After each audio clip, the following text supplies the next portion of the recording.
Hi, welcome to Fan Talk. Today we are going to discuss all the great things about Star Wars. So, yeah, on this show, you'll notice a lot of times I've seen some comments where it's like, you guys must love everything. And it's like, you know what? I go to watch movies to be entertained, and I can watch a movie and be entertained by it, and still later go, it was fun for one time, but I could nitpick movies to death too, but I'm not a critic. Usually. There's only been a handful of movies I'm just like, I'm done with. I can't even watch it. Yeah. Other than that, I like something about almost every movie I've ever seen. The two movies that I think the movie I almost walked out of in the theater was Jacob the Liar with Robin Williams. That was rough. But I stuck through it and finished it out. The movie I think I actually just got up and walked out on in the living room was a date movie, a parody movie. Yeah. That was, I couldn't handle it. But I can generally watch any movie and enjoy it on some level. And I like most movies on some level. It doesn't have to be a critical, smashing success for me to like it. I love tons of movies that aren't critically good, but are just entertaining. But my whole point going into this next segment is that we are both Star Wars fans. Yes. And I am a huge Marvel fan. I am not as big as DC. There's a lot of times I'm going to be talking about DC, and you guys will have to correct me because I don't read as much of it. But when it comes to my Marvel and my Star Wars, don't screw it up. And so that's what we're going to be talking about today is Star Wars and how screwed up it is right now and how infuriated I am personally as a fan.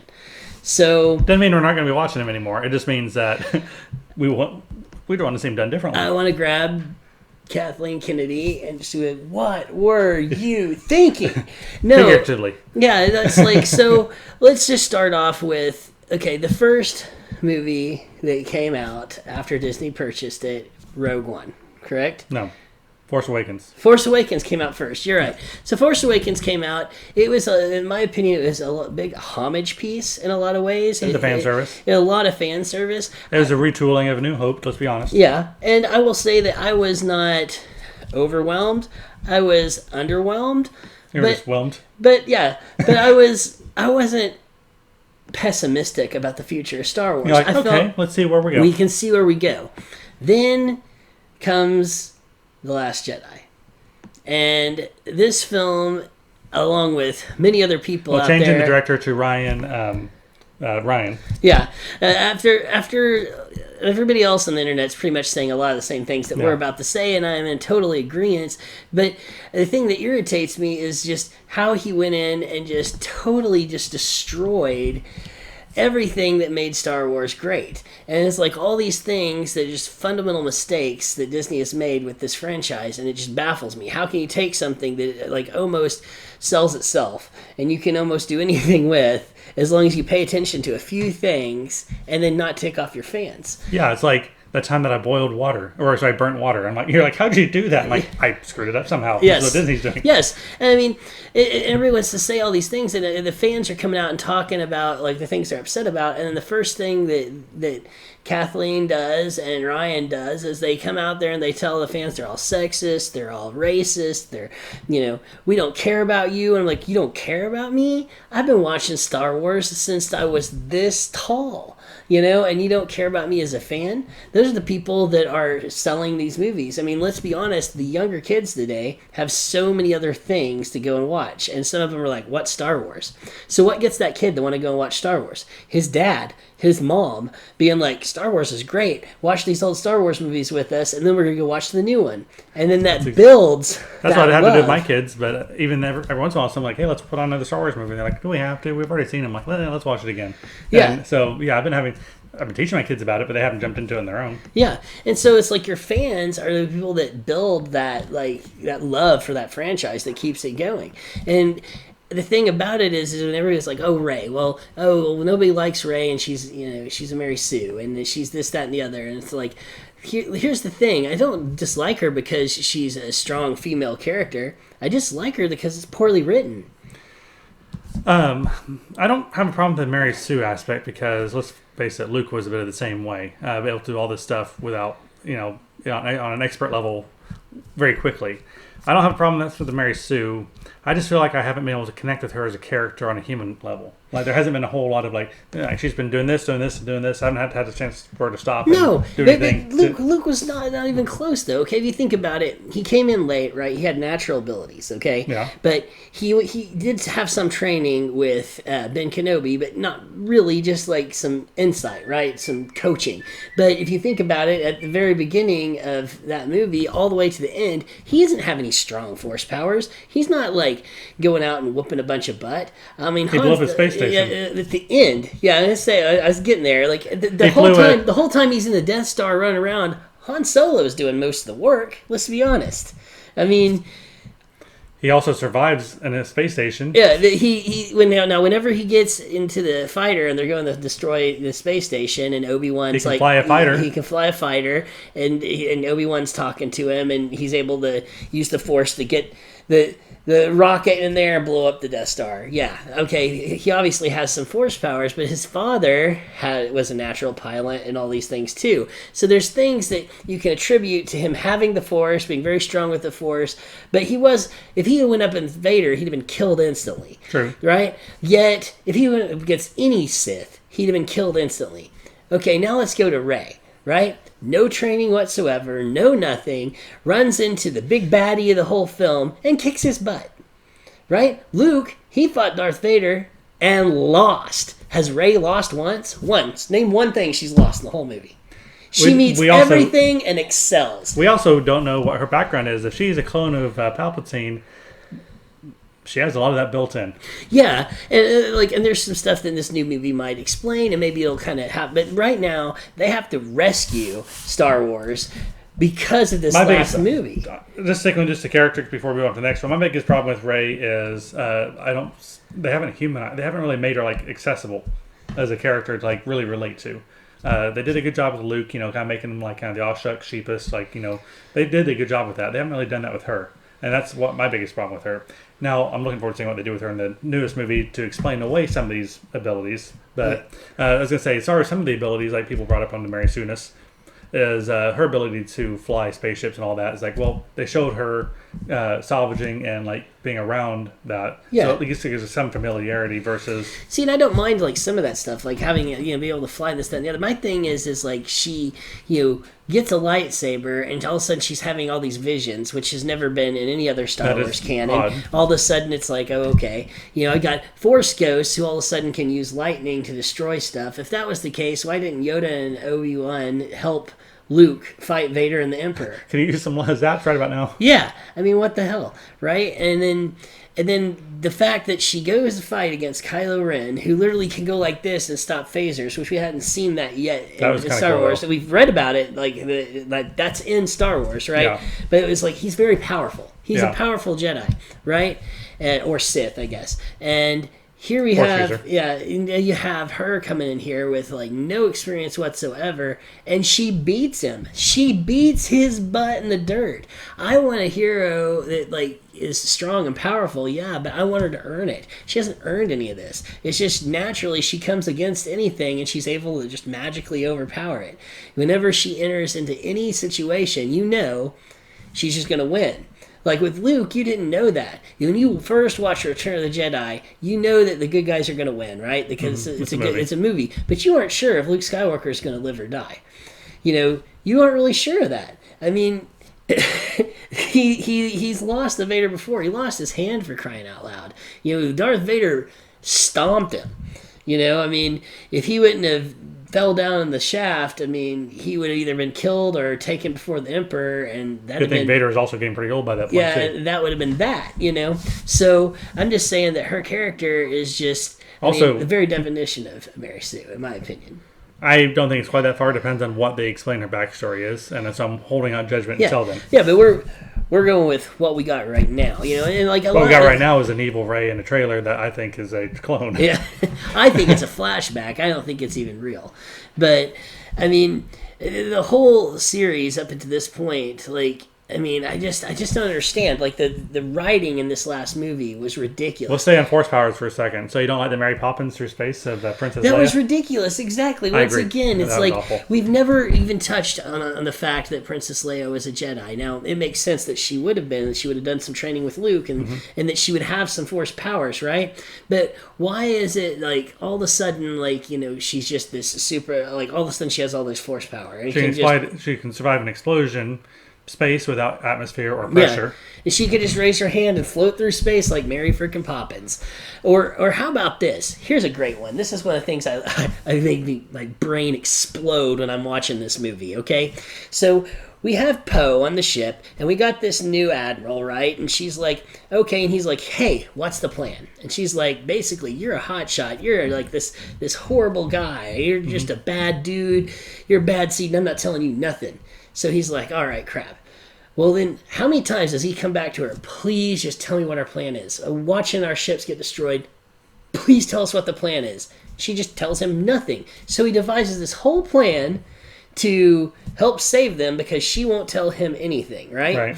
So the whole story with the rest of them off on that mission, right, and doing all that stuff, it is all null and void. It was a waste of film time. They're doing all that so that they can turn off the thing on the giant Star Destroyer so that they can all get away. Right. And yet, in the end, none of that even matters. And if she would have just told him what her plan was from the get-go, they would have had to do any of that. And all that was like this supposedly character building for those, you know, two characters. And yet we could have spent more time developing Rey and Luke and, you know, some of these other people, and that was a whole huge section of the movie which was pointless. And then she's made out to be this awesome leader, and he's like this dirtbag, right? Yet she put everybody in danger just because she didn't want to tell him. Yet she tells one of her other peon, like, just like ladies standing around in there later on, she knows what's going on. Yeah, and Leia knows what's going on. Let me get some other issues that I have that made my blood boil. There's on this a lot as far as the space battle. One, and I'm just going to, in no particular order here. Yeah, right. She had to stay behind to turn the ship to do that. Don't droids have enough sentience? Or there's remote control abilities on a starship that big? Oh, there's definitely autopilot. Okay, next. If that was an idea and could have been thought of before by people that are used to space battles, and also even here on Earth, if you're... The kamikaze thing is not, you know, a brand new concept. No. When you're losing ship after ship, why not turn one of them, like empty it out and just turn one of them and do it while you still have a rest of a fleet? Right. Could have done a lot earlier. A lot sooner. Anytime you could have done that. And also you could have even done it as a way of distracting your escape pods from getting away, if you're still worried that far enough into it. Another problem I have, you have the Empire's visual aid, have the Empire's fleet, and then you have the Resistance fleet. Just creeping along here. They have light speed drive. Why can't they just jump ahead and block them? Yeah. And jump around them and block them. I mean, it's not like, you're like, oh, well, if we jump, we're just going to jump for a split second, do the math on it, and then turn it back off when you're, you know, right in front of them again. Yeah. I mean, it's space. It's not like up and down is the only direction you can go, or right or left. It's a three-dimensional area. You can go around. You can outflank them. You can outflank them. Because you can, do the jump to light speed, get in front of them, and just cut them off. And they're done. Yeah. You can't just like, oh, we're going the same speeds. They're just barely moving outside of our range. It's like, we're just wait for the fuel to run. Also, it's the first time they bring up fuel in Star Wars. Yeah, first time ever. And then let's also go into, like, the whole thing where, okay, she's sitting there the whole time talking to Poe how he's just this hot shot, and that's so bad and everything. And once again, this is one of those deals where I have a big problem with Kathleen Kennedy because I don't care about strong female characters. I like strong female characters. We'll get into that in a second. But my thing is this whole, like, she blatantly made it perfectly clear that it was going to be a pro-woman series. Star Wars was going to become pro-woman and anti-man. That was her way of doing Star Wars. That's what she wanted, and it was blatantly clear here. It was like, Poe is just horrible, even though he just saved their butts earlier in the film. He's just a hot shot, and he's bad news, and he's incompetent. And she's this wise, smart, I got everything in control. She was a horrible leader. She, everything's going to hell in a handbasket around them. These people are all looking to her for leadership, for some kind of idea what is going to happen. And by her sheer just negligence, she just refuses to tell anybody what's going on, and there was no reason. There's absolutely no reason not to share with them what her plan was. And yet she actually had shared her plan with somebody else, and obviously Leia kind of knew what the plan was. It would have been no problem to tell him. And by not doing that, she caused all that other drama that happened, and how many deaths. I mean, and the whole thing was then when Leia comes awake and she disarms him and everything, and they're carrying him off, and then both of them are like, I like him, he's so great. I'm like, it's just horrible writing. Yeah, and really that's the thing, is everybody wants to get the director and all of them want to bash the fans, saying how we don't like the movie because we're sexist, we're racist, we're this, we're that. No, I don't like the movie because it doesn't follow Star Wars canon. It's horribly written. That pointless characters, pointless story illogical, arcs, just completely ridiculous. And then on top of that, it's like he took every single thing that old fans loved, and purposely went out of his way to destroy. We'll get to Luke in a minute. Yeah. Also, let's kill off Snoke without really any reason or giving or explaining his backstory or anything. He was actually one of the characters I most liked in the story. I liked him more than Kylo in a lot of ways, because Kylo in a lot of ways is kind of predictable. He's a whiny dirtbag. Yeah. But Snoke was like, this is interesting. What's his story? Yeah, where's he coming from? And it's and now we're never going to know. I mean, it's just he's just gone. Unless they just do a throwaway line about him. Yeah, it would be really silly for Abrams to even go back and try and explain to me that. At this point, the damage is done. It's they asked Abrams, has some stuff happened in Last Jedi that really just derailed what you were going to do with the film? And he was like, no, not really. No, not really, folks, is a way of saying, yes, I'm... The entire thing. Totally... I won't use the words, but... Yeah, he got flim-flammed. There we go. He's totally been flim-flammed, right? But he doesn't want to throw anybody under a bus because he's a good guy. But that's his way of saying, yes, I got totally flim-flammed. And it's just crazy, the things that Rian did with this film that just made no sense. And once again, he said it himself. I'm a lazy writer. He said that. He's on record saying I'm a lazy writer. And that's a lot of it, is he's a lazy writer. But to take a little bit off of him, I'm going to throw some shade Disney's way on this. You got Star Wars. Have a thought. Have a plan. Have a plan. You're doing a trilogy. You're doing a trilogy. In whose mind did a brilliant idea to write 3 movies in a trilogy separately, and no plan of where you're going with any of it, right? JJ, he had an idea what he was going to do, but then he was released and they had Rian do the next film, right? And now he's back. So we don't even have the same guy doing all 3 movies, and the scripts weren't all wrote together. It would make much more sense to have somebody come in and write a whole story and break it apart. If you're going to do a trilogy, you have a long and big enough story that you can break it into 3 movies without anything being empty or too overstuffed or whatever. It's got a good balance to it. The 3 movies have to be their own 3 act structure to be a good balance, and then each movie has to then have its own acts and conflicts and things to resolve in each separate step of the way. And this has to be a thought out process, otherwise it doesn't work. It works in Lord of the Rings. It works in movies that were made as trilogies. Often it works. Lord of the Rings was obviously a book, but they made it into as a book trilogy that obviously worked as a trilogy because it's already 3 separate things. Even movies like The Hobbit, which have a little bit of flack for taking one book and making it a trilogy, at least they follow the right formula of let's think out the whole plan first. And then but doing, as you said, just all separately, even Lucas, the original trilogy was pre-thought out ahead of time. The prequel trilogy was pre-thought out ahead of time. His sequel trilogy was thought out ahead of time, which they didn't fully use. In fact, he was working on that. One of the greatest interviews I've ever seen by George Lucas, he actually was talking about how he was going to go ahead and do the next 3 films. And he knew it was going to be about another 10 years. He was in his 70s. He really wanted to do some other things. And, he's kind of tired of some of the flack he got from prequels. Yeah, he's going down that rabbit hole of what his next phase in life was going to be. And he ended up making the decision to sell it. And when he did, he's like, he kind of told them about this other stuff he had, but they immediately kind of threw it out. And he's like, I kind of expected that. And there's a lot of talk about how's this hurt him to sit there and watch this stuff.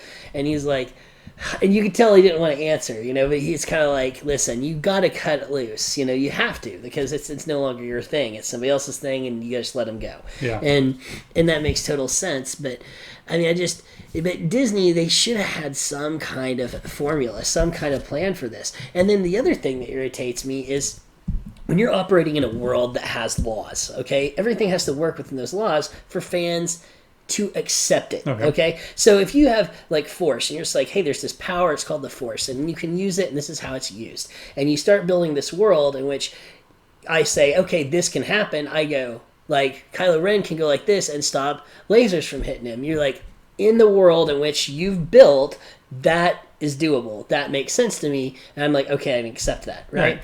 When you just start throwing whatever you want out and you don't follow the laws, then it all just becomes crazy. There's no continuity. No consistency. And as a fan, the world starts to crumble and fall apart. It's not believable and it's not likable, right? So whenever he starts changing these rules and bringing these things in that were never referenced anywhere. Like flying through space with power. Yeah, it's just like, it makes no sense, and people start like just shooting holes on it and getting irritated, right? It's like, does it make sense? Like, I can see when he was sitting here going, you know what? Let's light speed through a ship.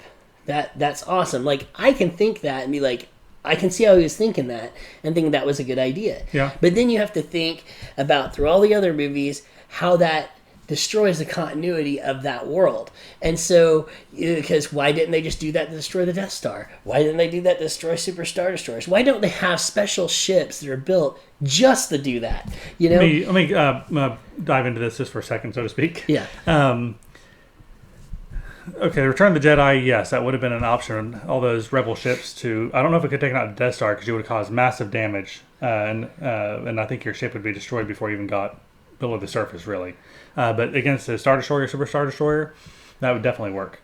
Like a New Hope, all they had was small two pilot crafts. That would have done nothing to a Star Destroyer or to a Death Star, and maybe could have taken out a Star Destroyer if you aimed at the right thing, and that would have been a waste of life based on that. But yeah, especially Return of the Jedi, that could have taken out a lot of Star Destroyers with. Then they had some really big frigates and ships in that too. Yeah. And like I said, once again, I mean, there's just a lot of stuff that like. But here's a more of a science. This one gets really a more rabbit hole in the question here. I know in real life theoretical physics, talk of going faster than light requires going into another or using the existence of another dimension to, go through basically sidestep around the light speed barrier of physics. And so if you're trying to stick to any kind of possible, even real life, this is theoretical, but you'd go into another dimension to get around that time speed limit, and then you're off into races in this other dimension, then you get back out and you're a lot further than you would have been in the least amount of time. By doing so, you're also in another dimension where you're not necessarily in the same dimensions here, so you might be able to go through a ship and not even stopping. Well, in Star Trek or Star Wars, I mean, they actually have kind of explained that, like in A New Hope, when he's doing the coordinates, and he's like, "Listen, you don't want to fly through a star." That could also have to do gravitational waves. Yeah, and he could still be in this other dimension while doing it, but all the gravity of everything else still affects it. So you have to navigate that. So and also it has a little bit to the Kessel Run. They talk about a little bit in that a little bit, but I'm just saying that. Going to light speed doesn't mean you're physically going to impact a ship or something that's in front of you. Otherwise, every single meteor. But I'm just saying, my whole theory behind this, though, is you put some insight into it. You think about it before you just do it. Right. And the same thing with the Force Ghosts. All of a sudden, Force Ghosts can control things. Like in the leak where it says that Rey ends up on the island in the new one, and she's going to throw the saber away, and the Force Ghost of Luke catches it. Now, this is all hearsay. We don't know until the movie's made, but that's like one of the leaks. So now a Force Ghost can catch something, and Yoda actually caused the lightning to destroy the Jedi Temple. I'd be more okay with that than I would be with the Force Ghost catching a physical object. Exactly. It's like, why are you doing that? There's no need to do this. We're changing the world. You're changing the laws in which this world operates. Because what was it that in the third one, Yoda says like to Obi-Wan, like, let me teach you something, like communicating with Qui-Gon I have. Let me teach you how to communicate with those. So you can practice. Yeah, and it's about. It's not about living after as a ghost. It's about communicating with those. Communicating with ghosts and how to actually make yourself one with the Force, because Qui-Gon was able to do that. Mm-hmm. Now in the comics, Luke at one point is able to actually become one with the Force and go into another realm. realm, and then he's actually able to come back from that. Which that might be something. Maybe we get Luke back in this next film. Would that be a step too far for you on this? No, because it's I've read it. It's happened. It's in my world. And at this point, he's wrecked it so much. I'll accept anything. Give me Luke back and make him not a turd. Let's segue to that. Luke's personality in the new ones. Ridiculous. And you know what? I wish I could meet Mark Hamill in person so I could just... I think he knows. Yeah, shake his hand and he knows pat him on the back and be like, you're so right and I'm sorry. I mean, he has been so verbal about it, and I think it's hilarious. But he's being a gentleman about it, too. He's very... Oh, such class. The guy has such class, and he's like so... I mean, just a great guy, because you see him and you know he's upset and you know he's irritated, and he's like, but you know what? They had a vision and it's not my story. He's handled it with dignity and class. Their vision had LSD in it. Yeah, but it's just like, but it's just ridiculous how they treated that character. It's like the most powerful Jedi in the history of Star Wars. The optimistic, goody most good guy. optimistic, goody good guy. This guy believed that even his father, after killing younglings and killing every Jedi in the world, he could be saved. And he's just like, no, Ben has to die. Like, nope, don't like the kid. This is his freaking nephew, you know, and he's just like, I can't work with this kid. I can't talk him back from the dark. I just gonna have to kill him. I mean, like, that's something Luke would never do, never. And let's just say, for some reason, something so horrible that he's seen, that he had that minute, that hiccup, and that actually he's a psychopath and he decides to go that route, right? I mean, him then going away to this world and just pouting about it for the rest of his life is even more ridiculous. You know what? Luke would be trying to fix it, or he'd be trying to deal with it. He'd be like, okay, he can't be saved. I gotta take this guy out, right? Yeah. Or he would be like, I have to explain. I have to try and bring him back. He can be saved. This is my fault. But instead, he's just like, nope, I'm just gonna run and hide for the rest of my life. He'd be like, yeah, I almost killed my nephew. I feel kind of bad. I'm just gonna run away, but I'm gonna leave a map. Yeah, where I'm going. The map where I'm going to the ancient Jedi temple, which no one would think to looking for me there if they could figure out where it was. Right. And I leave my map somewhere else. I'm gonna leave the other part of the map. This is my favorite part. A whole map of the galaxy with that one little bit missing. That's somewhere else. So if you look at the whole map of the galaxy that's inside of R2, you would never be able to guess where I was with that one little bit missing. It's just all they had to do was turn on. They didn't even need the other piece of the map. They could turn on R2, pull out the whole map, and be like, "Oh, look, that's a little piece missing." Send a bunch of people there and look for them. Yeah, it's just ridiculous. It's so retarded. I could go on and on and on. I actually have a notebook like here, and it's like full of just stuff that I wanted to talk about. But this would go on for forever, and I hate sitting here and looking, reading, and then talking and all that. But I think we hit at the big things. Yeah, it's just crazy, all this stuff that they did in this film, and it's just why. A lot of it, I'm just like, why, and a lot of it was because of these crazy agendas they're trying to shove down our throat, which makes me crazy. You don't need that in Star Wars. And the thing that makes me the maddest is that a lot of this was about woman empowerment and making Star Wars like more appealing to females. I agree with you to a point. I do agree that they're trying to make it more diverse and more appealing to females, which on the surface I'm okay with. Me too. But you don't need to. There's certain ways of doing it and not doing it. Well, and that's the thing. If you went and asked 100 Star Wars fans, hey, we're going to make a new Star Wars movie and we're thinking about making the protagonist a female, I think that overwhelmingly people have been like, absolutely. Even males in general, we like strong female characters. If we didn't and we hated females, right? Why do so many people love Tomb Raider? Why do half the people that play Mass Effect make their character a female? Why does everybody love Princess Leia? In the Star Wars universe, Ahsoka Tano is one of the most beloved characters in Star Wars, along with Mara Jade. Both hardcore strong female Also, we characters. both loved Rogue One, which is led by female. Yeah, also a female lead, right? So it's like... And also, I like the idea of Rey. I like the actress has done a great job. Nothing against the actress. And a lot of the things... I'm actually a bit more pro Rey than you are. Yeah. But I'm hoping that they have a better explanation for her backstory that explains a lot of this. Yeah, but it's like the whole thing where, oh, you're just misogynist. Like, that's just insulting to Star Wars fans. I'm not going to say there aren't people out there that are that way, okay? But those numbers are going to be so minute and small. The reason people don't like it is because of bad writing. If you'd have wrote a really awesome story, it wouldn't matter she's a female.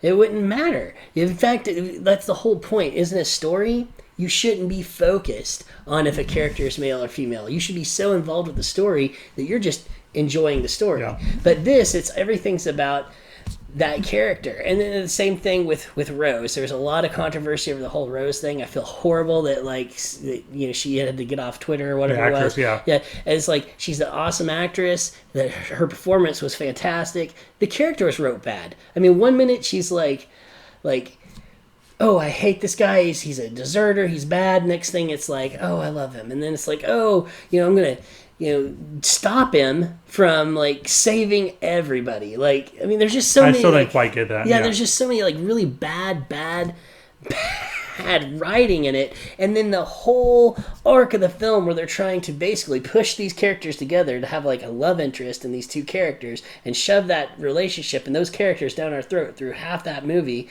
when those are background characters that, I mean, they're awesome characters. People are gonna like them, but they're never gonna be like.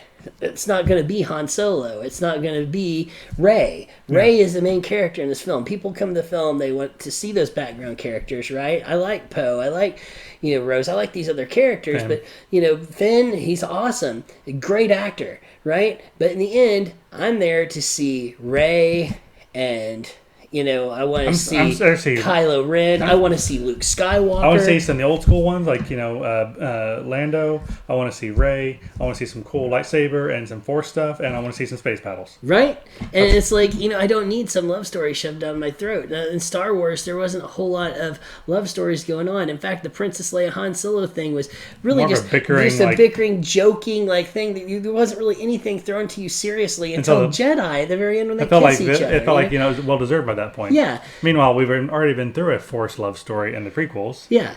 But which we all knew had to happen because obviously kids came out of it. Yeah. It was just like, it was just really, really bad writing. Of course, that also, for the prequels things, that could have, they assumed that the parents had to actually fall in love and be married. They could have just had it been a one-night fling that resulted in twins. Would have been a lot less. Well, and even that, a lot of people talk about how bad the prequels were. I bet people are starting to think otherwise now. The prequels had the worst thing about the prequels, in my opinion, my honest opinion, was that the dialogue was awful. If you even Revenge of the Sith, and even Attack of the Clones to a point, if you watch on mute with subtitles, the acting is not bad. No, the acting isn't bad at all. It's just, it's just the words that are coming out of their mouths are dumb. Saying this so coarse, it's irritating. What? But the actual, range of emotions and stuff, and the acting is good for what it is. Yeah. It's not, it's not Oscar-worthy, but it's good for what it is. Yeah. And so the worst problem about the prequels is the bad dialogue. And Ian McGregor has a ton of one-liners, some cheesy but they work for the character, at least. But then you can't do a whole love story with cheesy bad dialogue. It just doesn't work. It doesn't work. And that was the biggest problem with it. And then also the arc of his fall. I see what they're going with, and you can see definitely on that level, his chips are all in once he realizes the decision's been made, and he's goes for it. A lot of people didn't see that, and so they didn't really, I think, write that well enough. Yeah, they went from I just helped kill Mace Windu, oh my god, to I'm willing to kill all these little kids. But we have read a lot of fan theory and stuff on that. Once he realizes in for a penny, in for a pound, he went all in. All in. And that was the only way he was going to save his wife. Exactly. And I can understand that. Like, when you love somebody, and that's the reason why it also made so much sense when Yoda was talking about, he was too old. He was too old to start. He has attachments. He has fear and anger, and these things turn to the dark side. And it's like you saw how, he was a good guy, but it was like, he was from a good place, and he was just manipulated by somebody he didn't know was manipulating him. And so overall, the overall story I thought was good. And there's stuff from that series I absolutely love. There's not been anything from this series that has really tied into me that I absolutely love. And you can look at the toy sales. That's a huge thing with this. Okay, original Star Wars toys and everything sold off the block, right? Yeah. The new series came out, same thing. Because you still have those beloved characters, right? You got some new story, some new characters. And even though the dialogue and stuff might be bad, like you said, the story overall is good. And you got some great stuff. I mean, Darth Maul is an epic villain. Yeah. Just a great villain. And that battle scene was fantastic. Qui-Gon Jinn was even a really enjoyable character. Yeah, by a very good actor. The Clone Wars, which in my opinion was the worst, the weakest of them, which a lot of people really didn't like the first one, which I thought Phantom Menace actually was pretty good. I could do a whole series about why it was good. Phantom Menace, if you cut out certain things, I like it a lot more. If you cut out a lot of the stupid Jar Jar stuff, the childish humor, I enjoyed it a ton. Yeah, and it's a lot like the first movie. It's a building film. Like A New Hope is really a building film. There's a lot of parts where like my kids were like, this is kind of boring. I'm like, give it time. You're going to like it, So, but even in the Clone Wars, which I thought was the weakest of the bunch, I mean, there's just a lot of fun. Like the lightsaber battles at the end. There's like getting to see Yoda go into Wait, General Grievous 2 or 3? That was 3 with Okay, I'm sorry. Well, he's in the second movie too, but That's he's right. in the third one is whenever I'm sorry. The second one Obi-Wan was kills him. on the alien planet. They're all like in that the theater, pit. the pit, and then they each fight the animals, and then the droids come in and. Okay, sorry. Yeah. I was off for a second on that one. And then the last one, the fight between Obi-Wan and Obi-Wan and Yoda at the end of the second one. But the last one, Obi-Wan and Anakin. I mean, that's a great scene. Yeah. I mean, like again, the dialogue was bad. Like where he's I had the high ground. I had the high ground, or to me, the Jedi are evil, and just the way he says it, you're just like, oh my god, it sounds awful. But then on the note, I mean. It was still fun. This series, I have yet to have like a part of the film that just like I'm like, oh man, but that was great. Like that moment where you go, yeah, the movie's kind of bad, but that was great. Just a second, I want to get back in there. I just had to go back before we get too far away from it. I have the high ground. I have a problem with that line. Phantom Menace, Darth Maul scene. Yeah. Darth Maul's like hitting his like lightsaber on the ground while Obi-Wan's like hanging there. Darth Maul had the high ground. Yes. Obi-Wan jumps, flips, and cuts him in half. Right. Sorry. Going back to consistency on the movie rules. Yeah, but no, but I mean, I will say out of this, like probably my most enjoyable moment was probably when Kylo and her are fighting in that scene, their throne room. But I have a whole issue with that too. He just killed Snoke. He's the automatic leader. He's the new leader. So why are these guys trying to kill him? He's dead. What's done is done. Yeah. Right? And Sith are always known for killing their masters to take on their role. It's actually almost expected. And it was like, that's almost a part of passage to becoming a Sith. And then you take on the next, right? The rule of 2. So, I mean, why all of a sudden... Why would you ever take an apprentice? Yeah, why are all these people trying to attack and kill him? It's just like, I mean, they should have been like, oh, well, you're the new ruler, like, you're in charge now. King is dead. Long live the king, right? Yeah. But no, that scene was fun. But even that, when you watch it, it just looks so much more rehearsed and like... Oh, there's actually one thing I read about. I'm trying to remember what it was, though. But there's like, said, like, oh, if you watch here, like, this person, like, misses their cue and, like, swings like and completely misses the person they're going for. Yeah. The person, so you still see it, they fall over. Yeah. It's like it's a lot more rehearsed, and I mean, I don't know.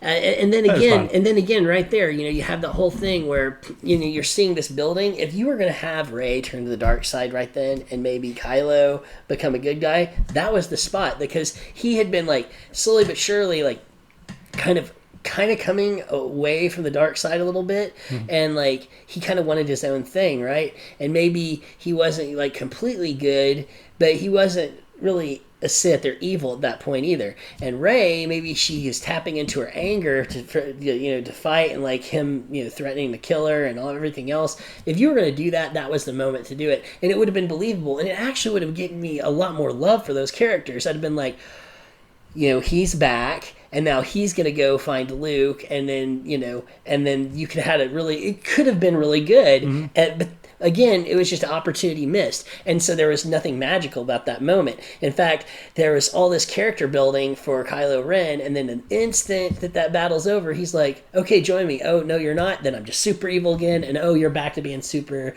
I'm just kind of curious here. Super good guy.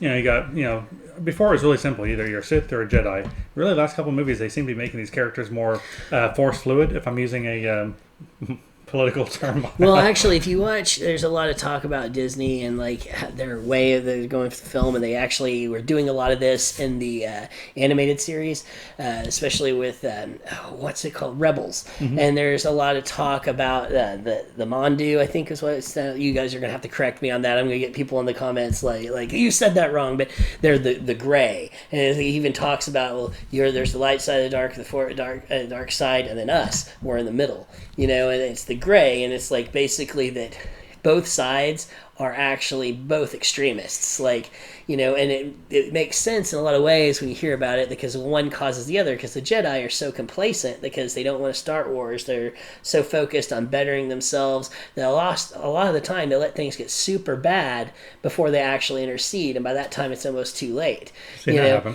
And then the dark side, and there's no like the Emperor. He wanted power. He could have got the power and got the world in order, and then like been a decent person and like tried to rule somewhat fairly.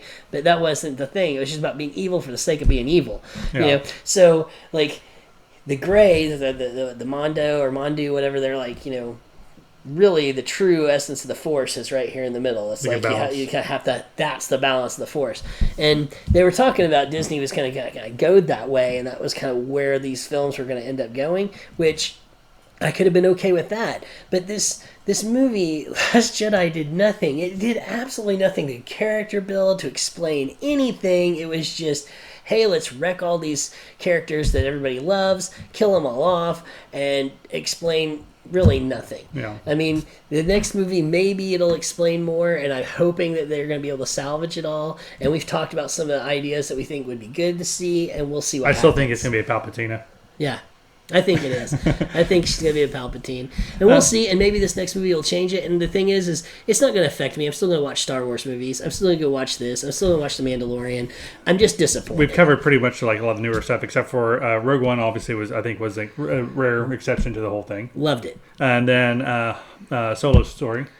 You know what? Solo Story, a lot of people hated it.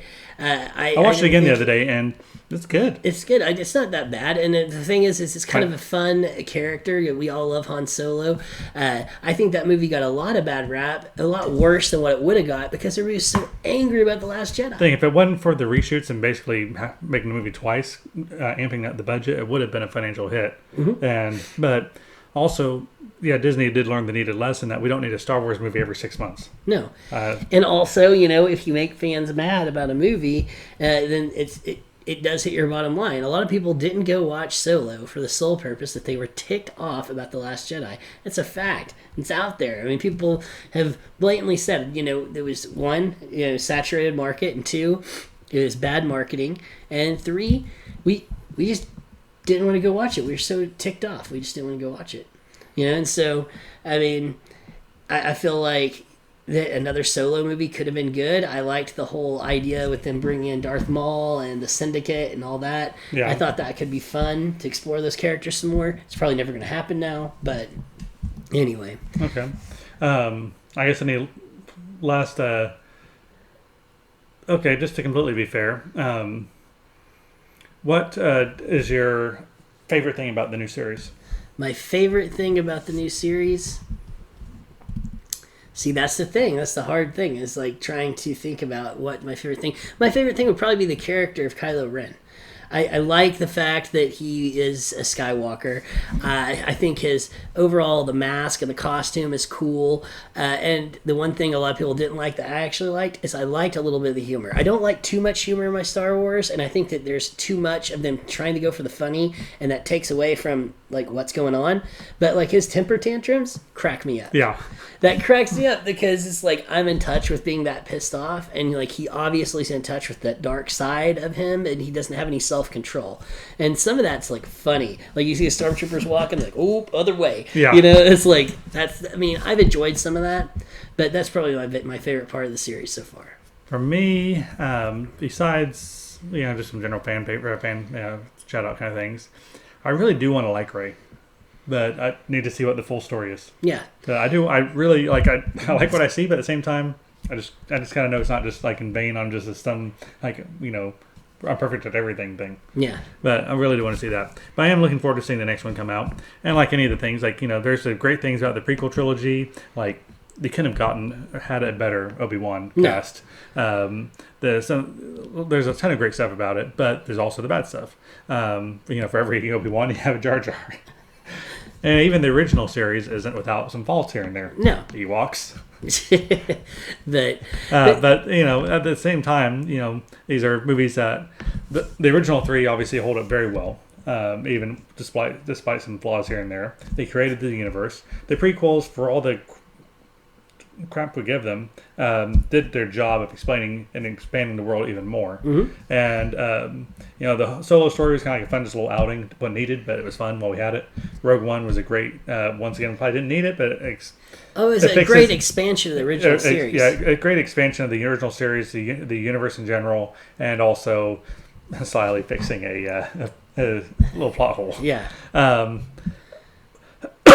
new ones, they've been a mess, but we need to see what the end result is. But right now, I'm not too optimistic. But J.J. Abrams, we'll see. We'll see. There's a good chance. And Kevin Smith has also told me that it's, not me personally. Like, wow. But he has said that, we're going to be wowed by the end of this film. So we'll see. But until then, like and subscribe and leave your comments down below. Tell us what you think about everything in this new Star Wars, and if we're totally off base or if you agree with this. So thanks again for watching. All right, see you next time.